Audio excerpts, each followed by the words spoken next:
Hello everyone, कैसे हैं आप सभी लोग। मेरा नाम लकी खंडेलवाल है। तो जैसा कि आप सभी लोगों को पता होगा कि अभी आपका एसएससी सीजीएल 2021 का जो प्रीलिम्स का एग्ज़ाम था वो हो गया है। तो ये जो हम सीरीज़ चला रहे हैं जिसमें हम रीजनिंग की जितनी 21 शिफ्ट थी उनके सॉल्यूशंस हम डिस्कस करेंगे। तो इससे पहले हम 11 अप्रैल में शिफ्ट 1 के पूरे 25 क्वेश्चन डिस्कस कर चुके हैं। इस वीडियो में मैं 11 अप्रैल शिफ्ट 2 के बेस्ट जो भी आपके 15 क्वेश्चंस होंगे वो डिस्कस करूंगा। मतलब 10 से 12 क्वेश्चंस ऐसे होते हैं जो आप लोग इजीली कर सकते हैं, तो वो मैं डिस्कस नहीं करूंगा ताकि आप लोगों का टाइम सेव हो। जो भी इंपॉर्टेंट 15 क्वेश्चंस होंगे वो हम इस वीडियो में डिस्कस करेंगे। ये मेरे कुछ क्रेडेंशियल्स हैं। एसएससी सीजीएल 2019 के थ्रू मुझे इनकम टैक्स डिपार्टमेंट मिला हुआ है। इसके अलावा मैंने IBPS क्लर्क का एग्ज़ाम क्लियर किया है और साथ ही RBI असिस्टेंट का एग्ज़ाम भी क्लियर किया हुआ है। और साथ ही जो अभी आपका 2021 का जो प्रीलिम्स का एग्ज़ाम हुआ था उसमें रीजनिंग और क्वांट दोनों में मेरा स्कोर 50 आउट ऑफ 50 है। तो चलिए हम देखते हैं।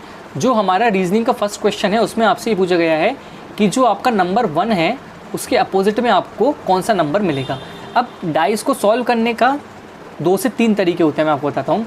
सबसे पहले आप देखेंगे कि या तो आप इसमें एक चीज़ देखें कि 2 नंबर आपको कॉमन कहाँ कहाँ पर मिल रहे हैं। जैसे आपने 1 2 3 4 डाइस 1 और 4 में आपने देखा 1 और 4 आपको मिला, 1 और 4 आपको मिला, तो इसका तो जो बचे हुए 5 और 2 ये हो जाएंगे अपोजिट। सिमिलरली अगर आप यहाँ पे देखते हैं तो 2 और 4 2 और 4, तो 1 का अपोजिट हो गया आपका 3 और सिमिलरली क्या बचा है 4 का अपोजिट हो गया आपका 6। तो जो हमारा नंबर 1 होगा उसका अपोजिट होगा आपका 3। ये तो मैंने आपको एक तरीका बताया। नेक्स्ट तरीका क्या होता है कि जैसे आपने देखा कि ये वाला जो है डाइस 2 और 3, 2 और 3 में आपका क्या है, हमने एक जो कॉमन लेटर है वो हमने पकड़ा, जैसे 3।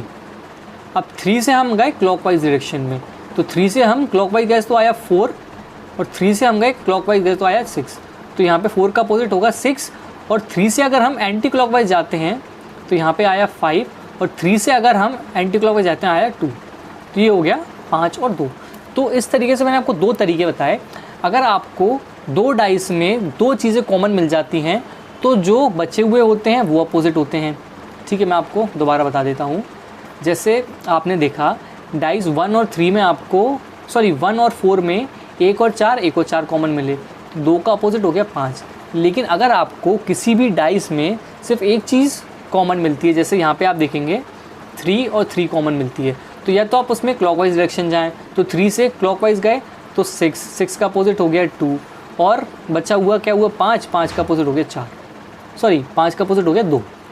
एक सेकेंड, 3 से अगर हम क्लॉकवाइज गए तो यहाँ पे 3 का अपोजिट, 3 से क्लॉकवाइज गए तो 6 आया। पेन का कलर चेंज कर दूँ इसलिए कन्फ्यूजन हो रहा है। देखिए 3 से यहाँ पे आए हम क्लॉकवाइज तो आया 6 और 3 से यहाँ पे गए क्लॉकवाइज तो आया 4। तो 6 का अपोजिट हो गया 4 और 2 का अपोजिट हो गया आपका 5। इस तरीके से आप इस टाइप के जो क्वेश्चंस आते हैं डाइस के उनको सॉल्व कर सकते हैं।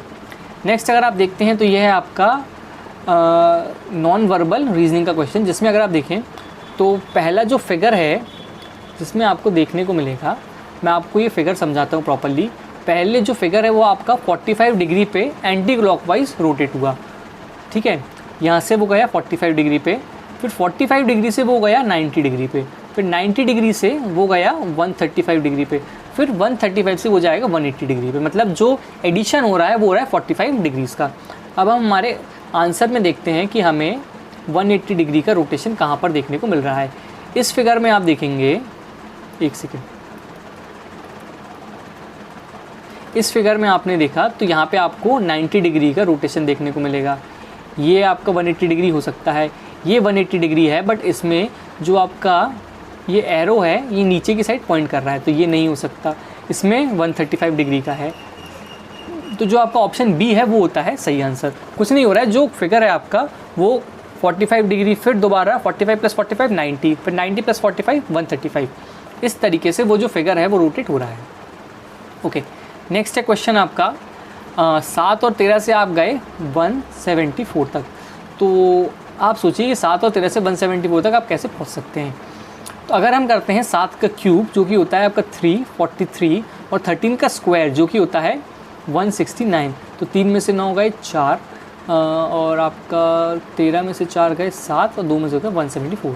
तो इसमें जो लॉजिक है वो कुछ इस तरीके का है कि फर्स्ट नंबर का आपने करा क्यूब और सेकंड नंबर का आपने करा स्क्वायर तो फिर आप इस नंबर तक पहुँच सकते हैं। सिमिलरली आपने देखा 1 1 11, 11 का क्यूब होता है 1331, 30 का स्क्वायर होता है 900, तो आपके पास जो वैल्यू निकल के आए वही 431। तो इसमें जो लॉजिक क्या था कि आपने पहले नंबर का क्यूब करा है और सेकंड नंबर का आपने स्क्वायर करा है और उसका हमने निकाला है डिफरेंस। ओके, नेक्स्ट है आपका अल्फ़ाबेटिकल सीरीज़ का क्वेश्चन। इस टाइप के क्वेश्चन को सॉल्व करने का सबसे अच्छा तरीका मैंने आपको बताया कि इस टाइप की टेबल आप बनाएं, टेबल की मदद से आप इजीली सॉल्व कर सकते हैं। अब हम देखते हैं कि KFAB, के से आप गए F पे तो माइनस का 5, F से A पे माइनस का 5, A से B पे माइनस का 5, अब V से हम करेंगे माइनस का 5, मतलब 22 माइनस 5 17, 17 पे आया आपका Q जैसे ही आपने देखा ऑप्शन नंबर 1 चला गया। अब हम देखते हैं कि YTOJ, YT -5, O -5, J -5, J के बाद -5 होगा आपका E, तो Q के बाद आएगा आपके पास E, तो QE, तो ऑप्शन नंबर 4 भी चला गया। अब इसमें हम क्या कर रहे हैं, एक एक अल्फ़ाबेट को हम पकड़ते जा रहे हैं, फिर हम लॉजिक को चेक कर रहे हैं। अब आप देखेंगे कि BEHK, B से आप गए BE प्लस का 3, E से H प्लस का 3, H से K पे प्लस का 3, तो K11 प्लस का 3 14, तो QEN, तो QEN जैसे ही आपने देखा तो आपका ऑप्शन नंबर 3 भी चला गया, तो ऑप्शन नंबर 2 हो गया आपका सही आंसर। काफ़ी इजी क्वेश्चन था। ओके, अब हम आते हैं इन अ सर्टेन कोड। राखी का कोड है 36 2 22 16 8, अच्छा R होता है 18, तो 36, A होता है 1 तो 2, K 11 तो 22, ठीक है, H 8 तो 16, I 9 तो 18। इसमें कुछ नहीं किया गया है, जो भी आपका अल्फ़ाबेट की जो प्लेस होती है उसका हमने डबल कर दिया है।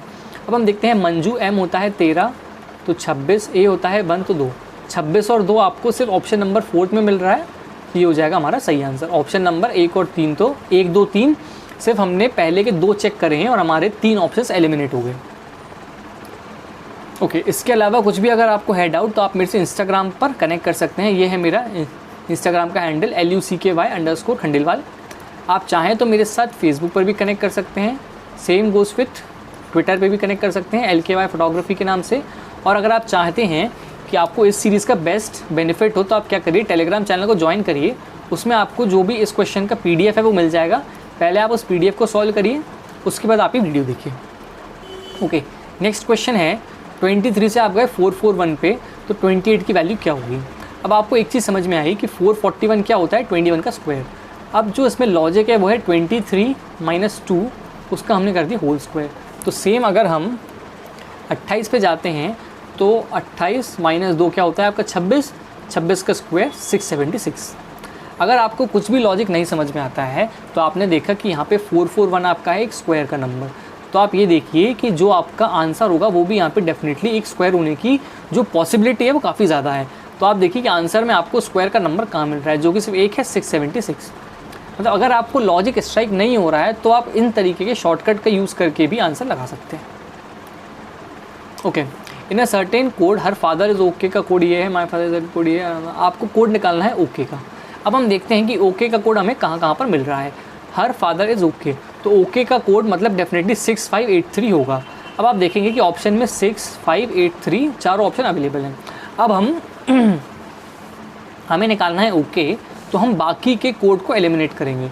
माय फादर इज़ वेल, तो इसमें तो ओके नहीं है, मतलब ये वाला जो कोड होगा 5137 इसमें ओके डेफिनेटली नहीं है। तो 5137 में हम देखते हैं 3 भी चला गया और 5 भी चला गया। अब हम देखते हैं हर arm is injured, her arm is injured में हर आर्म इज़ इंजर्ड, इसमें भी अगर आप देखें तो आपका ओके नहीं है, तो मतलब डेफिनेटली 2839 में भी आपका ओके का कोड नहीं है। तो 2839 में 8 चला गया, तो आपका ऑप्शन नंबर 2 भी चला गया, तो ऑप्शन नंबर 1 6 हो गया आपका सही आंसर। तो आप देखेंगे इस टाइप का क्वेश्चन अगर आप पूरा कोडिंग निकाल के सॉल्व करते हैं तो कितना समय लगेगा, लेकिन अगर आप इस क्वेश्चन को ऑप्शन एलिमिनेशन से करते हैं तो आप कितने ईजिली इस क्वेश्चन को सॉल्व कर पाएंगे। नेक्स्ट है आपका ये, इसको आपको एक लॉजिकल फॉर्म में अरेंज करना है। अब लॉजिकल फॉर्म में आपको अरेंज करना है तो आपने यहाँ पे देखा सबसे पहले ब्लू व्हेल। अब ब्लू व्हेल आपको पता होगा कि इन सब में सबसे बड़ा है, तो डेफिनेटली वो या तो सबसे पहले आएगा, मतलब या तो बड़े से छोटे के फॉर्म में हम करेंगे अरेंज, या फिर सबसे लास्ट में आएगा जिसमें हम छोटे से बड़े के फॉर्म में अरेंज करेंगे।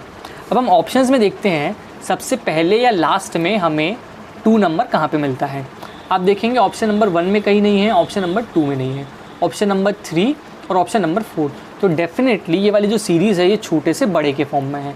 अब हम देखते हैं कि 1 और 4, एक मतलब स्टारफिश और जायंट टॉर्टोइज, इनमें बड़ा कौन हो सकता है? मेरे हिसाब से तो स्टारफिश छोटी होती है, उसके बाद आएगी जायंट टॉर्टोइज। हाँ, स्टारफिश, फिर आएगी पेंगुइन, फिर जायंट टॉर्टोइज, फिर शार्क, फिर ब्लू व्हेल। हाँ, तो ऑप्शन नंबर 3 हो जाएगा आपका सही आंसर। क्योंकि अगर आप ऑप्शन नंबर 4 देखते हैं तो पहले आया आपका जायंट टॉर्टोइज, फिर आया penguin. Giant tortoise definitely penguin से बड़ा होता है, तो ऑप्शन नंबर 4 भी आपका नहीं हो सकता। तो ऑप्शन नंबर 3 हो जाएगा हमारा सही आंसर। अब हम आते हैं नेक्स्ट क्वेश्चन में। ये भी आप देखेंगे काफ़ी इंटरेस्टिंग क्वेश्चन है। इस टाइप के क्वेश्चन जनरली आपके बैंकिंग सेक्टर में पूछे जाते हैं, लेकिन TCS ऐसे क्वेश्चंस आपके SSC में भी पूछ रहे हैं। अब देखते हैं कि 5 persons are sitting in a row. 1 2 3 4 5। अब इसमें ये बोला है one of the 2 persons eight extreme ends is an introvert and the other one is extrovert. मतलब या तो यहाँ पे इंट्रोवर्ट या एक्सट्रोवर्ट बैठे हुए हैं, या फिर यहाँ पे आपके इंट्रोवर्ट और एक्सट्रोवर्ट बैठे हुए हैं। ठीक है। A thin person is sitting to the immediate right of intelligent person. ठीक है। A weak person is immediate left of extrovert person. अब आप इसमें ध्यान से क्या देखेंगे कि जो लोग यहाँ पे बैठे हुए हैं वो फेस कर रहे हैं नॉर्थ डायरेक्शन में। ठीक है। तो नॉर्थ डायरेक्शन में वो फेस कर रहे हैं, और आपसे क्या बोला गया है कि यहाँ पे या तो इंट्रोवर्ट या फिर एक्सट्रोवर्ट बैठे हुए हैं इस वाले कॉर्नर पे, और इस वाले कॉर्नर पे भी इंट्रोवर्ट या फिर एक्सट्रोवर्ट बैठे हुए हैं। अब आपने एक चीज़ देखी कि जो वीक पर्सन है वो इमीडिएट लेफ्ट है एक्सट्रोवर्ट के। अब अगर आप एक्सट्रोवर्ट को यहाँ बिठा देते हैं तो इंटेलिजेंट पर्सन को आप यहाँ पे नहीं बिठा पाएंगे, तो ये वाली कंडीशन हो गई आपकी गलत। तो डेफिनेटली जो आपके एक्सट्रोवर्ट हैं वो आएंगे यहाँ पे, और एक्सट्रोवर्ट के इमीडिएट लेफ्ट में कौन बैठे हुए हैं आपके? Weak person is sitting to the immediate left of अच्छा, एक्सट्रोवर्ट के इमीडिएट लेफ्ट में बैठे हुए हैं आपके वीक पर्सन। और जो अब जैसे आप देखेंगे यहाँ पे या तो इंट्रोवर्ट या एक्सट्रोवर्ट थे, एक्सट्रोवर्ट यहाँ से चले गए, तो यहाँ पे क्या बचा आपका? इंटेलिजेंट। अब इस तरीके से हमने 3 लोगों को यहाँ पे बिठा दिया है। ठीक है। अब हम देखते हैं नेक्स्ट क्या है। नेक्स्ट अगर आप देखेंगे intelligent person is sitting exactly between, sorry ये हैं आपके इंट्रोवर्ट। ओके, हाँ, intelligent person is sitting exactly between introvert and thin. तो ये हो गए इंट्रोवर्ट, ये हो गए आपके थिन, और ये हो गए आपके इंटेलिजेंट। ओके, तो इस तरीके से हमने ये वाली जो पजल थी इसको सॉल्व किया। सबसे पहले आपने क्या चीज़ पकड़ी कि जो कॉर्नर पे या तो आपके इंट्रोवर्ट और एक्सट्रोवर्ट हैं वो बैठे हुए हैं, और आपको एक कंडीशन क्या दी है कि जो वीक पर्सन है वो एक्सट्रोवर्ट के इमीडिएट लेफ्ट में है। अब एक्सट्रोवर्ट अगर आप यहाँ पे बैठाएंगे तो इमीडिएट लेफ्ट के लिए तो कोई जगह बचती नहीं है, तो एक्सट्रोवर्ट आपके यहाँ पे बैठे, एक्सट्रोवर्ट के इमीडिएट लेफ्ट में है आपके वीक पर्सन। और आपसे क्या बोला गया है कि इंट्रोवर्ट और एक्सट्रोवर्ट दोनों बैठे हैं एक्सट्रीम एंड्स पे, तो इंट्रोवर्ट आपके बैठे यहाँ पे। और नेक्स्ट कंडीशन आपको क्या दी गई है कि जो इंटेलिजेंट पर्सन है वो इंट्रोवर्ट और थिन पर्सन के बीच में बैठे हैं। अब आपसे क्या पूछा गया है? Which of the following person is in the middle. Centre में कौन है आपके? Thin person. थिन मतलब ऑप्शन नंबर 4। तो इस क्वेश्चन में डेफिनेटली आपको मतलब 1 से 1.5 से 2 मिनट का समय भी लग सकता है अगर आप पहली बार इसको सॉल्व कर रहे हैं। तो आप कोशिश करिए कि अगर आप SSC का एग्ज़ाम दे रहे हैं तो पहले आप बैंक क्लर्क की जो रीजनिंग होती है उस टाइप के क्वेश्चंस की प्रैक्टिस कर लें, तो वो आप मतलब फिर आप इस टाइप के क्वेश्चंस ईजिली कर पाएंगे एग्ज़ाम में। नेक्स्ट आप देखेंगे कि 10 से आप गए 14 पे, तो 10 से 14 पे जाने के 2 तरीके हैं, या तो आप इंटू 1 करिए या फिर प्लस का 4 करिए, या फिर आप इंटू 2 करिए और माइनस का 6 करिए। अब 14 से 31 तक पहुंचना है तो या तो आप एक ही तरीका इंटू 2 + 3, या फिर आप इंटू 3 माइनस का 11 करेंगे। ये थोड़ा सा अजीब लग रहा है। अब हम देखते हैं कि नेक्स्ट लॉजिक क्या सेटिस्फाई हो रहा है। 31 से आपको 35 तक पहुंचना है, तो क्या होगा? इंटू 1 + 4, और नेक्स्ट 35 से 73 तक इंटू 2 + 3। तो हमारा जो लॉजिक सेटिस्फाई हो रहा है वो कुछ इस तरीके का है। पहले हम इंटू 1 + 4 करेंगे और नेक्स्ट हम इंटू 2 + 3 करेंगे, बिकॉज हमने देखा हमने इसमें दोनों लॉजिक लगा दिए, लेकिन जो सेकंड वाला है वो सेटिस्फाई नहीं हो रहा है, तो ये हो जाएगा गलत। तो लॉजिक नंबर 1 हो जाएगा सही। अब हम देखते हैं कि 73 से आप पहुँचे 77 पे, मतलब इंटू 1 + 4, नेक्स्ट आप 77 इंटू 2 करेंगे, मतलब 140, 154 + 3 157, 157 मतलब ऑप्शन नंबर 3। ओके, ये क्वेश्चन भी काफ़ी इंटरेस्टिंग क्वेश्चन है। अगर आप देखेंगे तो सबसे पहले आप इसमें ये देखते हैं कि डिवाइड का साइन कहाँ पे लगा हुआ है, बिकॉज इसमें आपको साइन को इंटरचेंज नहीं करना है, आप चेंज करेंगे डिजिट्स को। अब आप देखेंगे कि डिजिट का साइन है, सॉरी डिवाइड का साइन है यहाँ पर, और 384 क्या 16 से फुली डिवाइड होता है, बिकॉज यहाँ पे हमारा जो आंसर है वो है एक इंटीजर। तो 384 16 से गया, 16 200 320 320 और 64 384, तो ये आपका रफली 24 टाइम्स जा रहा है, मतलब रफली नहीं, ये आपका एग्जैक्ट 24 टाइम्स जा रहा है। तो डेफिनेटली आपका 384 और 16 ये जो 5 डिजिट हैं इनमें तो आपका कोई भी चेंज नहीं होगा। तो 3 ये गया, 384 गया और 16 में 69 गया। तो हमारे आप देखेंगे हमने सिर्फ डिवाइड का ऑप्शन चेक किया और हमारे 3 ऑप्शन एलिमिनेट हो गए। क्योंकि मैं आपको बताता हूँ, आप सोचेंगे कि ये ऑप्शन एलिमिनेट क्यों हुए। अब आप यहाँ देखिए कि अगर 3 की जगह हमने डाला 7 तो यहाँ पे आएगा 784। अब 784 जो है आपका वो आपका 16 से डिविजिबल नहीं होगा, नहीं वो हो सकता है 16 से डिविजिबल, आई गेस 784 16 800 ये जाएगा आपका 49 टाइम्स, हाँ ये आपका डिविजिबल हो सकता है। तो ये वाला ऑप्शन भी हम चेक कर लेते हैं और ये वाला भी चेक कर लेते हैं। अगर हम ऑप्शन नंबर 3 और 4 देखते हैं तो 4 गया 8 से, तो 348 ये 16 से डिविजिबल नहीं होगा, और 6 और 9 तो 384 96 से भी डिविजिबल नहीं होगा। तो हम इसमें डायरेक्टली ऑप्शन नंबर 1 और 2 चेक करेंगे। अब हम पहले लगाते हैं ऑप्शन नंबर 1, ठीक है। तो यहाँ पे आपने देखा 784 डिवाइडेड बाई 16 आपके पास आया 49, और 49 माइनस 32 आपके पास हुआ 12 प्लस 9 इंटू 10 हुआ आपके पास 90, 102।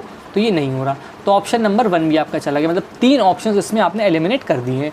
तो डेफिनेटली जो आपका ऑप्शन नंबर 2 होगा वो आपका सही आंसर होगा। लेकिन अगर आप चाहें तो चेक कर सकते हैं, जैसे आपने यहाँ पे देखा 384 डिवाइडेड बाई 16 तो आपके पास आया 24 माइनस 92 और प्लस का 90, तो ये हो गया आपका, एक सेकंड रुकिए, 7 की जगह 9 हो जाएगा 92, और 9 की जगह 7 हो जाएगा, तो ये हो जाएगा आपका प्लस का 70, तो ये हो जाएगा आपका 94 माइनस 92 2।